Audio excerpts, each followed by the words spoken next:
Hello and welcome to another episode of Knowledge Enthusiast Reacts or Comments on. My name is Ossi. I'm 31 years old. I am a former history student without a degree and a former video game journalist. And I was born in East Germany and raised and now living in the free and Hanseatic city of Hamburg, which brings us to today's topic, which is the Hanseatic League explained by M-Laser History, who you might know if you watched the oversimplified video on the topic of the War of the Bucket, because M-Laser was the one providing crucial sources to unravel the truth about the War of the Bucket. And M-Laser has a lot of videos, and one of which is about the Hanseatic League. You might not have heard of it. I mean, if you watch this channel, you might have heard of it at some point. But yeah, the Hanseatic League was more or less loose community of free and not free cities, mostly in Germany, but all over Northern Europe, which made a trade alliance and a defense alliance between the 12th and the debatable century, because the Hanseatic League was never dissolved, and there are still, like you just heard, the Hanseatic, the free and Hanseatic city of Hamburg, for example, is still seen as part of the Hanse, or the Hanseatic League. They just lost on importance after the 16th, 17th centuries. And but I guess that M-Laser will put this into more context. I choose this video because it's the most popular on the topic, with over 75,000 views. So it's not as prominent as maybe oversimplified videos or salmonella videos, but yeah, I think the Hanseatic League is a very overlooked part of the history, especially of Germany, but we might come to that later. Let's just for now start the video. Let's talk about what was the Hanseatic League. I got this question when I published my first video about Berlin, and I promised I would answer it in one of my future videos, and here we are 1 year later. So the Hanseatic League, in layman's terms, was a trade agreement of the Northern European Baltic trading cities. Yeah, so you see here perhaps the greatest extent of territory the Hanseatic League ever had. As I said, it was an alliance of cities, most notably Lübeck, Hamburg, Berlin, Köln or Cologne, Novigrad, to some degree London, and Bergen, and others. So but they had a huge territory on which they had more or less jurisdiction, even in times of the Holy Roman Empire, because they were able to force the lords around them, and even the emperor and even other kingdoms, to accept them and to trade with them. And they, for some time, I guess around 200 years, they had a monopoly on trades in the Baltic Sea, as well as in the yeah, that's now the thing. What we all know today as the North Sea was called the German Sea, as you see here, Deutsches Meer. Whereas the Baltic Sea is still today in German the Ostsee or Eastern Sea. But before that, it was originally called Western Sea, because Eastern Sea, Western Sea, and yeah, just as a funny side note, in 1400 or around 1400, the Hanseatic League had maybe perhaps its greatest power, its greatest territory. You can see the The core is northern Germany, parts of now Schleswig-Holstein, with the capital of Lübeck, the Rhineland, the Netherlands, and Frisians, Prussia, because the Teutonic Order, later known or later becoming the state of the Teutonic state and then the state of Prussia, were a huge ally and were one of the reasons why the Hanseatic League were able to enforce their laws and their trades, especially in the Baltic Sea. You have the island of Gotland with the capital Visby, which was the dominant force in the Baltic trade prior to the Hanseatic League. And as you see, it stretches all the way to Russia, and even Novgorod was more or less part of the Hanseatic League, meaning that the Hanseatic League had a contour there, and Novgorod was a very huge part of the trade business. But yeah. The Hanseatic League, in layman's terms, was a trade agreement of the Northern European Baltic trading cities. However, it's not that simple. To go all the way to the start of the Hanseatic League, we have to talk about the Vikings. And no, I'm not talking about the lovey-dovey Vikings that came to an area, saw women were beautiful, the land was prosperous, and decided to stay. No, I'm talking about the good old Vikings that raided and pillaged the cities and the trading of the Baltic and the Northern Seas. This, as you would imagine, made the northern trade routes very impoverished and insignificant for trade. Yeah, for example, Hamburg, the city I now live in, was founded under the name of Hammerburg, which is a more or less ancient version of of today's name, and was raided by Vikings at least 2 times. With them pretty much destroying the whole city, because at that time it was like 800 something. The Hammerburg was just more or less a small village of a few souls with earth wall around it, with some wood in it to fortify it, and no match for the Vikings. And as today, the Hammerburg was between the Ulster and the Elbe, so it was a very, very weak point in terms of Viking raids, because they had access from 2 sides if they want to. So, and yeah, and the Vikings in their prime time, between I think it was 780 or something, to, let's just say 1066, to the Battle of Hastings, were the predominant force in Northern Europe, especially in Scandinavia, where they originated from, in today's Great Britain, and all the way down to France, when they then made an agreement with the then king of France to settle there, got the I think Duchy of Normandy, which is why this place is called Normandy, because the Vikings were not called Vikings, they were Normans, or men from the north. In German it's Nordmannen, which also means Northmen. And yeah, then they settled there, they got civilized more or less, and this trend more or less continued until like I said, about the 11th century, when the Vikings were, as a raiding force, declining, or already had declined, and were more or less civilized, you know what I mean, power under Christian faith, and not that keen to raiding anymore.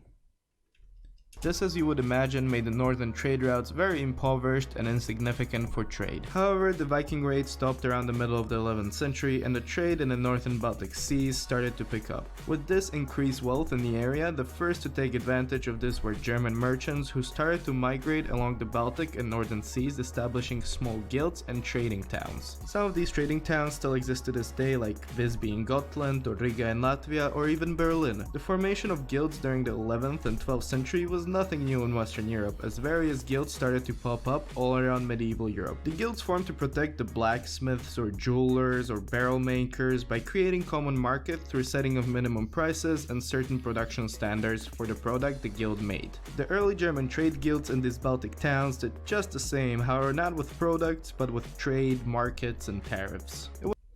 Yeah, so basically what you just said is Hansa, which is the, or Hanse, which is the German word for the Hanseatic League, is just the old German term for a guild. So at first, even what later became the Hanseatic League was just a guild of merchants who banded together to increase more or less the profits and the stability and the security. And the birth of, or what many consider as the birth of the Hanseatic League, is the foundation of Lübeck, which was then the first and biggest Baltic Sea harbor for the Regnum Teutonicum, which is the Kingdom of Germany, which is part of the Holy Roman Empire, and for all purposes we will now call it just Germany because it's easier. But you know, Germany is not yet formed for another like 800 years, so no, apologize for that, but it's easier to just call it Germany, as it was already called in that time, as it was the Kingdom of Germany or Regnum Teutonicum. Because there was the Regnum Teutonicum, which was Kingdom of Germany, the Regnum Italia, which was the Kingdom of Italy, and the Regnum Burgundy, I think was it, which is the Kingdom of Burgund in more or less France. And those three kingdoms made up the Holy Roman Empire at that time. And one of the reasons for the foundation of the Hanseatic League was a little something called interregnum, which is the time between the last emperor and the next emperor, which was at that time, I think, around 600 years long, because there was all these shenanigans going on with the emperors and the popes just on their end just declined crowning an emperor, and the emperors on the other hand were not rich enough to make the travel to Rome to be crowned. And also there was a lot of power struggle going on, so the times were dark, more or less. And so those merchants who wanted to do trade not only with their fellow Germans in all these regions we see here, but also with themselves in Germany, needed some protection. They needed some stable environment, and because the emperor was at that time not existing, and there was no stability in the realm, they just made their own stability and created the then Hanseatic League, which was never really created. It was one step at a time. But I think I'm talking too much, because I pretty sure he will talk about this as well. It just the same, however not with products, but with trade, markets, and tariffs. It wasn't until the Hanseatic League, although still not officially called the Hanseatic League at this point, started to form in Lübeck during the 13th century that the guilds started to form into a much larger league encompassing wider areas of the Baltic and German trading towns. Yeah, but as I said, there was never a foundation of the Hanseatic League. There is no document, no mention of it that would say at this point it was it started. Like I said, some say it was with the refoundation of Lübeck, which was in 1152 or something. And some say it was when Lübeck and Hamburg made their agreement that they would work together, which was in the middle of the 13th century or something. Some say it was when these merchant guilds were starting to project their power on territories outside of Germany, like in London or in Bergen, and so on and so on and so on. And in the science of the Hanseatic League, it is distinguished between the so-called Städtebund, which is cities band. And the other thing, I think it was not Hansebund, or Hansebund, something like that, which was a predecessor and was more based on trade agreements and traveling together, whereas the Städtebund or the cities band was by contract a partnership between more cities.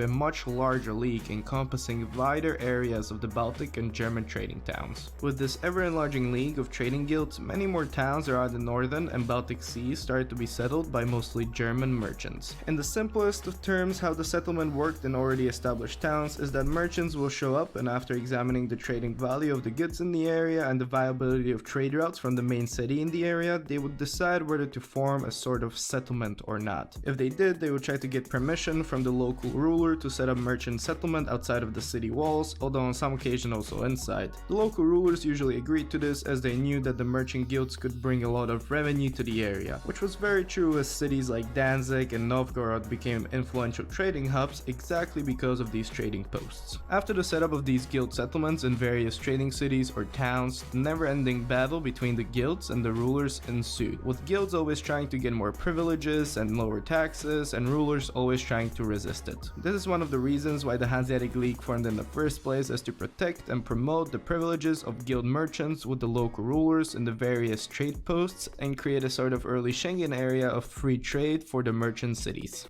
Yeah, the Hanseatic League is viewed by most as a very early predecessor of the European Union we have today, which also started as a trading union between the countries of Europe. And what we shall never forget, as I said, so what the historians today call the most likely starting point of the Hanseatic League was when Hamburg and Lübeck made their alliance. Why did they make an alliance? Because Germany, or what then was the Holy Roman Empire, had the very unique, or more or less unique, favor of being situated right between the Baltic Sea and the Northern Sea, and without having to do very much travel. Like you see, if you look at Sweden, for example, if you have a settlement here and a settlement here, then you have also access to the Northern Sea and the Baltic Sea, but inland you have to travel far. And inland travel at that time was very much slower than ships in most cases. So you have here Lübeck, which has access to all the Baltic Sea, to all the Danish and Swedish and in some cases even Norwegian and Russian and Prussian and Finnish ports. All this is the territory of Lübeck. And this territory, prior to shifts in climate, were very, very, very huge fishing grounds for herring. I don't know if you say herring in English, but it's Hering in German. And so they dominated not only trading, but only these fishing grounds. And because refrigerant wasn't invented for another century or so, the only means to make these fish expire later was to store it in salt, because salt is absorbing all the fluids and is therefore very good to make it lasting longer, the food. And as it so happens, the most important salt mines of Northern Europe were situated right here in the city of Lüneburg, which had a street connecting Lüneburg, Hamburg, and Lübeck, which was called the Old Salt Street. And as we all know by now, salt at some points was valued more or the same as gold. Because of, on one hand, you can make food last longer, and on the other hand, you can make it also taste better. And so Hamburg more or less controlled the trade route from Lüneburg to Lübeck. And this is one of the main reasons for the trade agreement between Hamburg and Lübeck. The other one is that you have things like wax and fur and stuff like that you have up here in Novgorod, which you then can import to Germany via Lübeck, and you can export the salt to all these regions because, as I said, salt was very important, and Lüneburg had more or less a monopoly on salt. And on the other hand, you have Hamburg, which has direct access to the North Sea and all these trading routes, as well as Bremen, which joined in shortly after. And so you have, and as you see between them, there's not that much space. So today, if I want to go to Lübeck, I drive with a train. I drive like 40 minutes from central Hamburg. And even in that times, the travel between Hamburg and Lübeck, there are like 40 kilometers apart, wasn't really a day trip. Of course, if you have all these wagons and stuff, you might have taken up 1, maybe 2 days, but it's nothing compared to what you would need to go from like Stockholm to Bergen, for example. And so they could not only trade very fast and spread all these goods they became from Russia and from Scandinavia and from Great Britain to mainland Europe, to all these parts here. They could also trade it between them and grow rich on the back of it, and coordinate much better than others could. Which is one of the reasons why the Hanseatic League at some point had so much power and influence that they were able to influence wars and even wage their own wars with Denmark and Norway and Sweden, mostly with the help of the Teutonic state, but also on their own. They had a fleet of a lot of ships.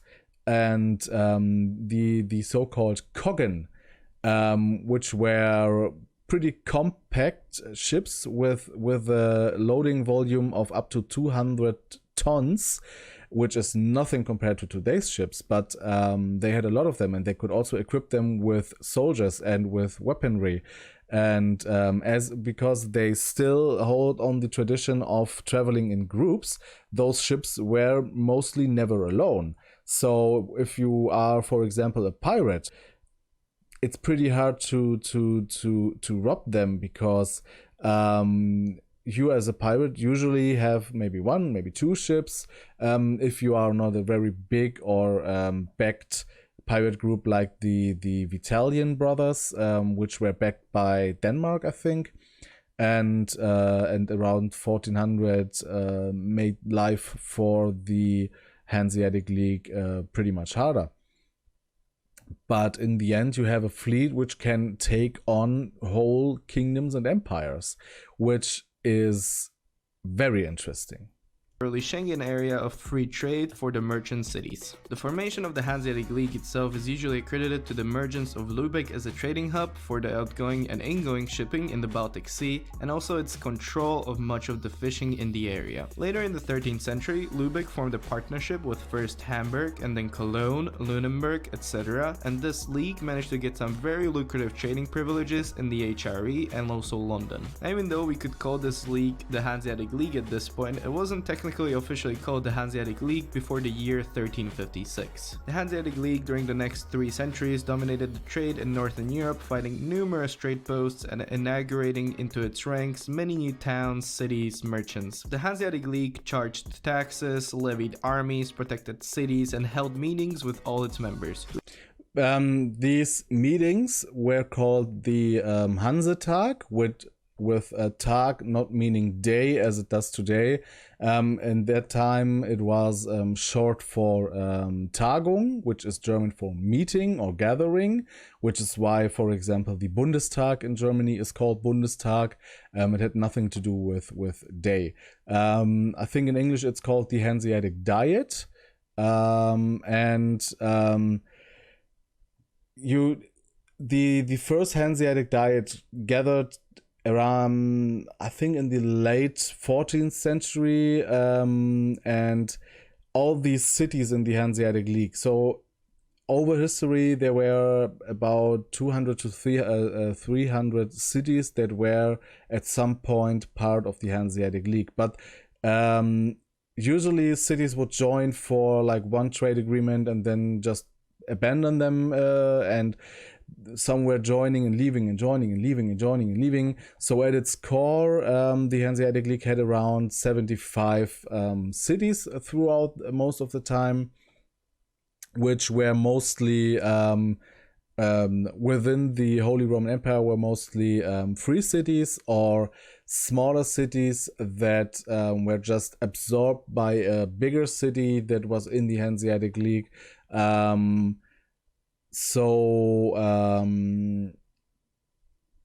they were not unified in the sense you might think, because at these Hansetage or Hanseatic Diet was so, for example, Lübeck said, okay, let's gather around every member in the Hanseatic League, or everyone who would be involved in the things we would talk about at these diet, gather around in Lübeck and let's discuss. So they discussed things like trade agreements, wars, taxes and stuff. And but it was not like when they're finished and make some decisions that would be like law for everyone in the Hanseatic League. You had some law which was universal within the league, which was the Lübische law, or the law of Lübeck, let's say so, which was spread all around.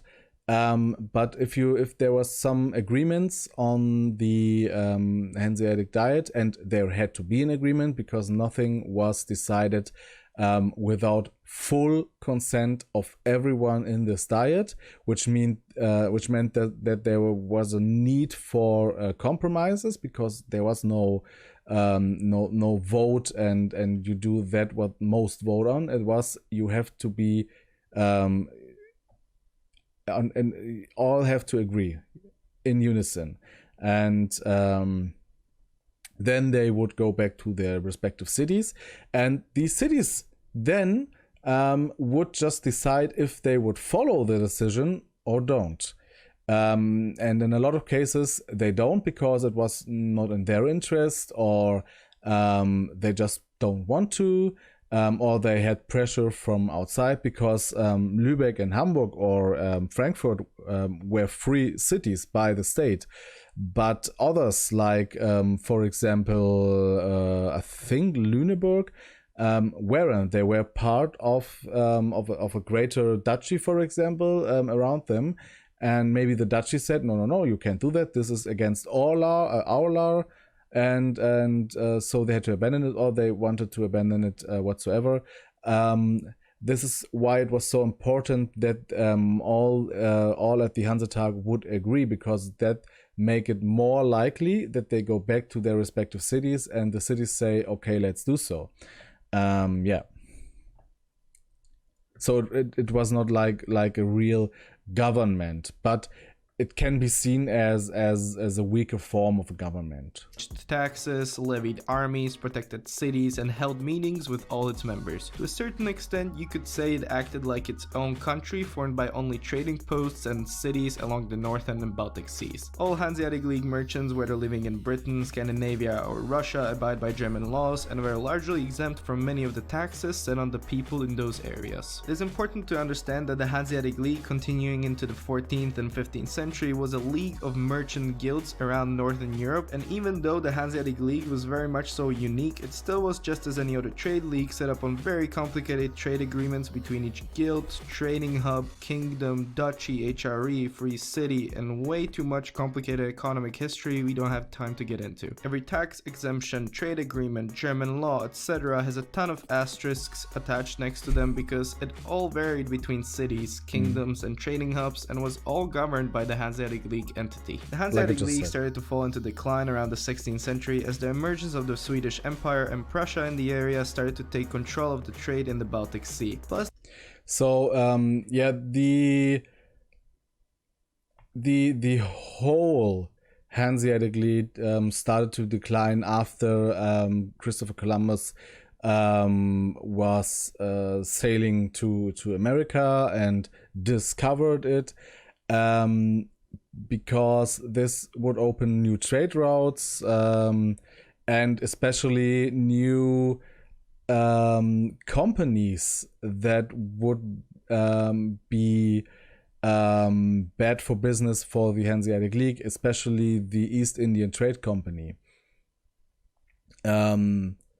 So in that part, and also the focus of trading, for example, for Great Britain, shifted more in the upcoming decades, shifted more towards the Americas, when it was finally settled and established trade routes.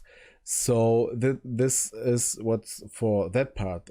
Then you have, like I said earlier, a shift in climate, which made the fish grounds in the Baltic Sea, there were less fish, and there were other fish, because the herring was not as commonly seen, and I think they moved on one hand to the Northern Sea, and on the other hand towards more to Sweden, Finland, and Russia, so further away from German soil.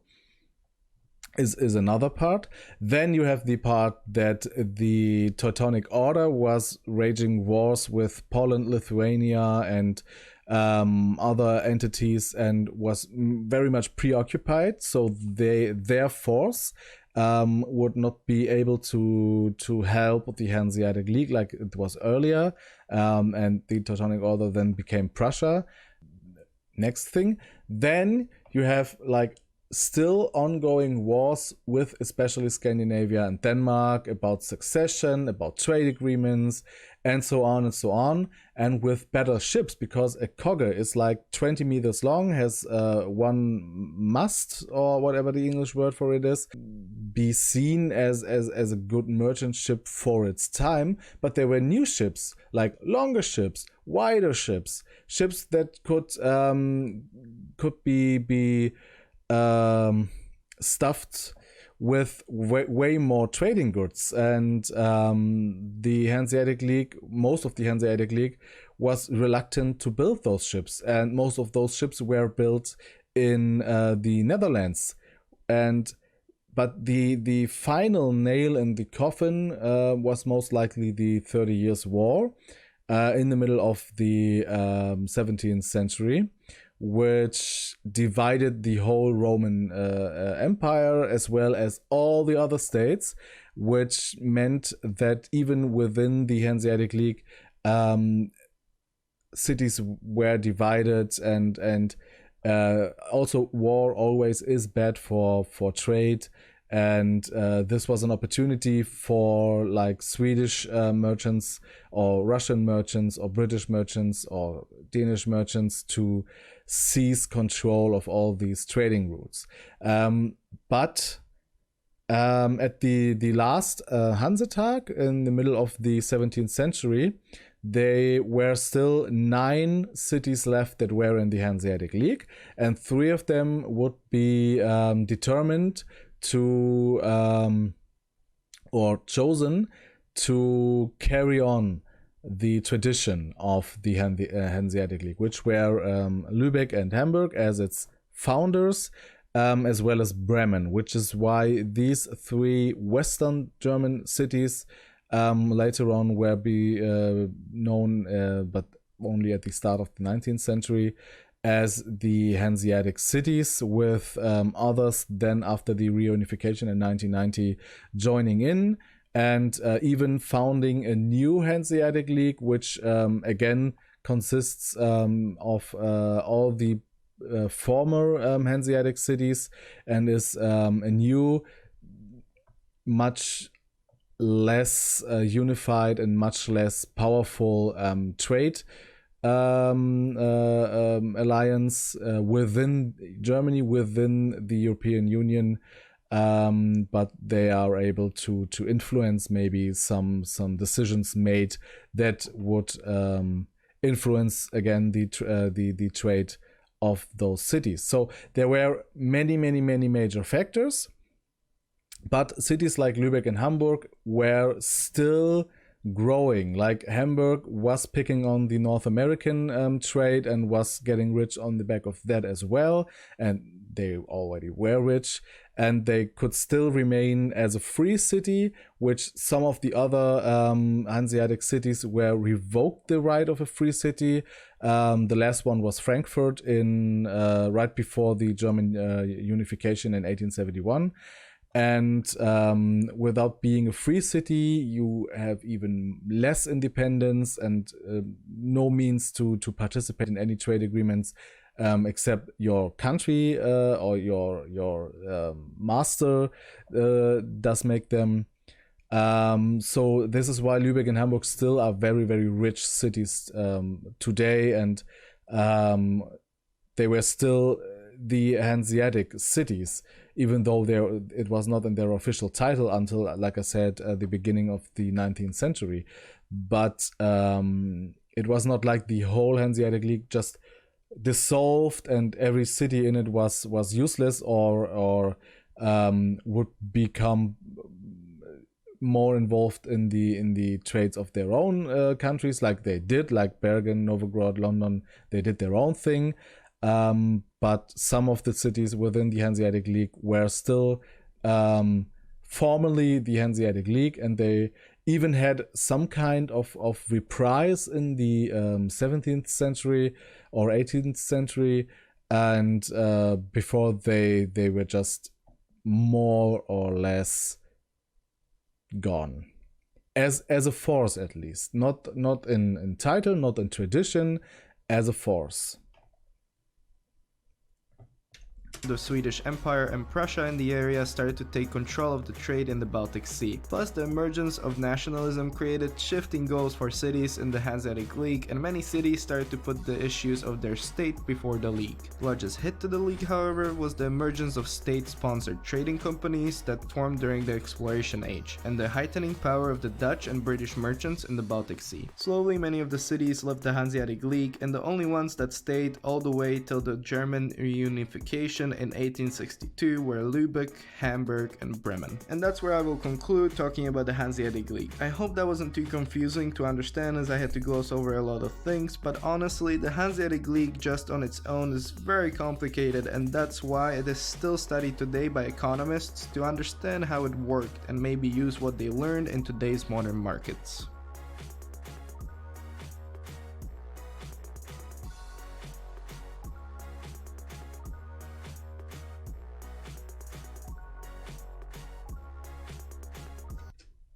Yeah, I see just they have a Life of a Hanseatic Merchant, which I might take a look on at another time.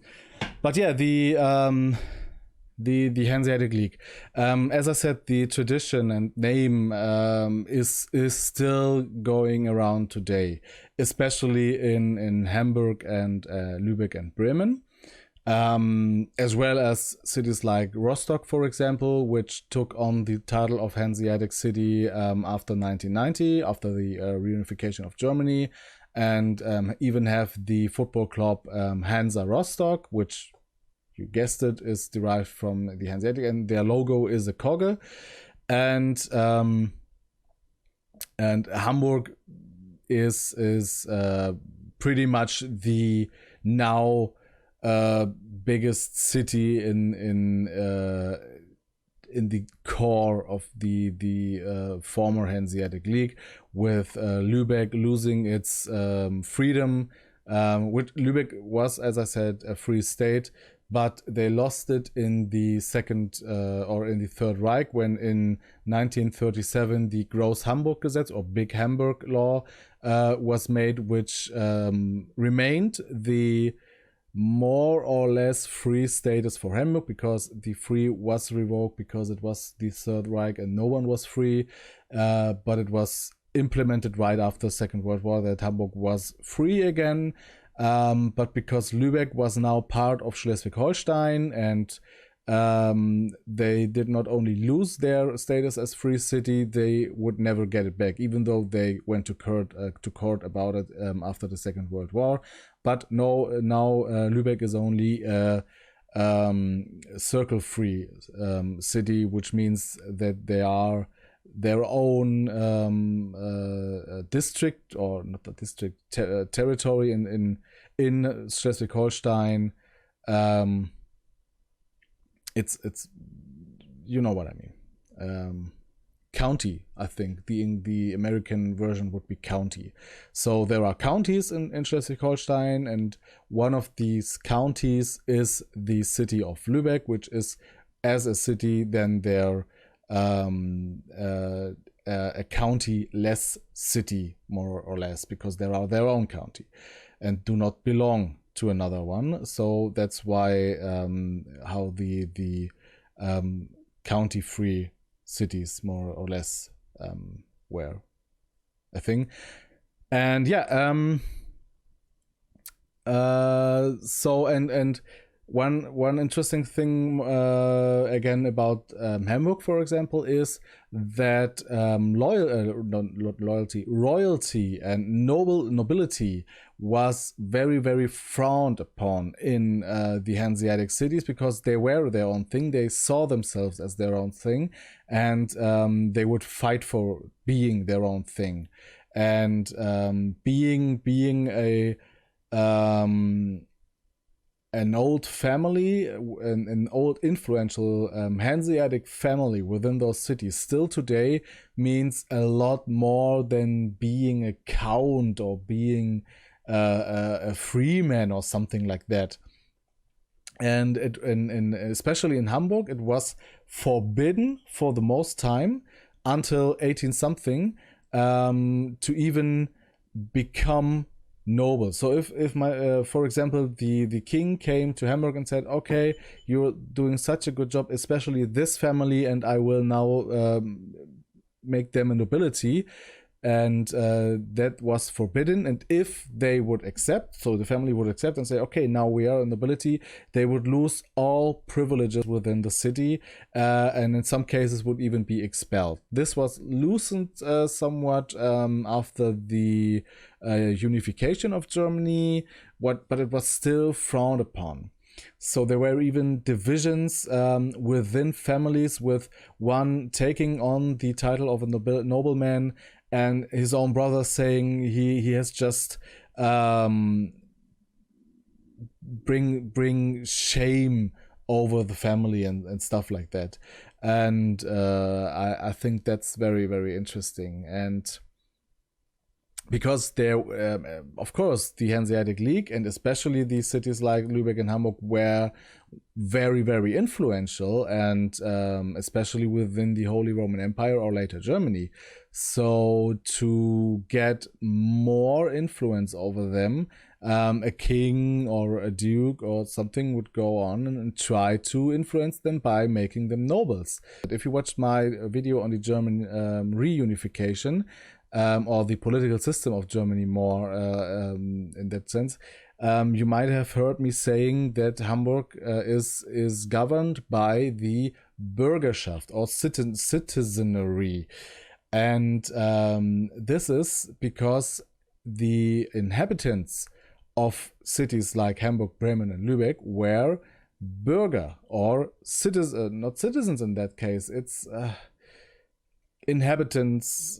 It's complicated, and it's a very German thing in that sense, and was governed by their own. So they were governed by the Bürgerschaft, or the collection of citizens, and not by any nobles, not by any outside force. They were their own thing, and on the top where in